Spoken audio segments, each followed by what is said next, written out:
My question is, given all these demotions, what is your personal religion, or is there any type of God to you? Like, is there a purpose, given that we're just sitting on this speck in the middle of this sea of stars? Now, I don't want to duck any questions, and I'm not going to duck this one, even though I have high religious personages who are close friends of mine in this room. But let me ask you, what do you mean when you use the word God?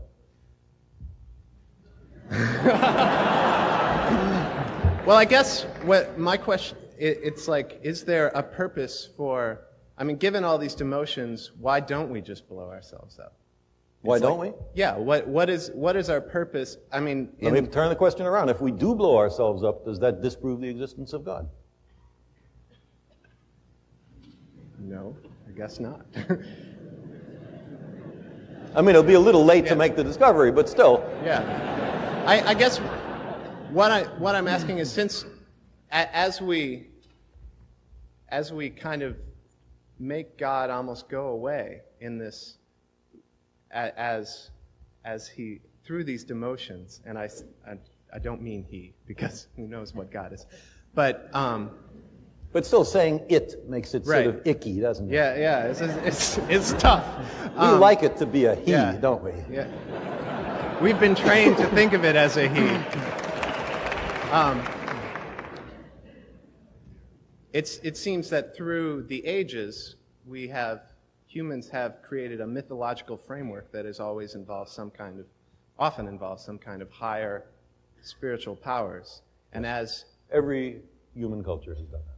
As that goes away, as we know more and more and it seems harder and harder to prove that anything might exist like that, where does that leave us? On our own.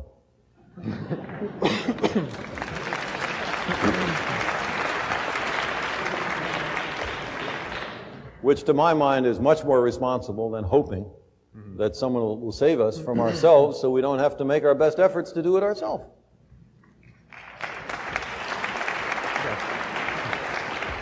And if we're wrong, and there is someone who steps in and saves us, okay, that's all right. I'm for that, but we, hedged our bets. It's Pascal's bargain run backwards. I'll say another word. The word God covers an enormous range of different ideas, and you recognize that in the way you phrase the question. Running from an outsized, light-skinned male with a long white beard sitting in a throne in the sky and tallying the fall of every sparrow, for which there is no evidence. To my mind, if anybody has some, I sure would like to see it.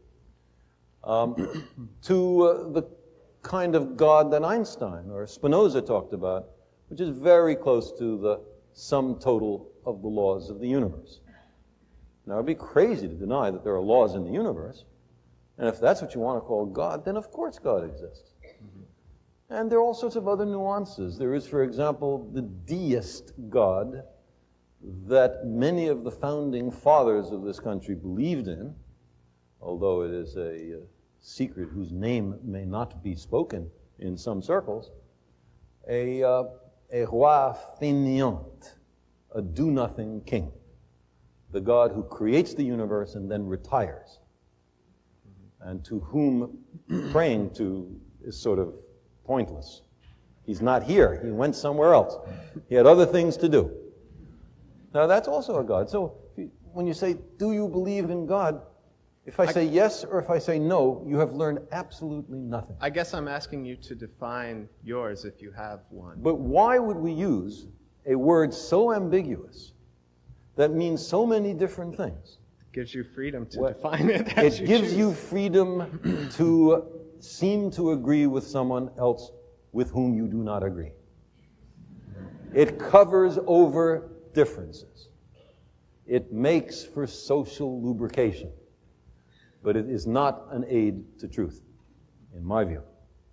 And therefore, I think we need much sharper language when we ask these questions. Sorry to take so long in answering this, but this is an important issue.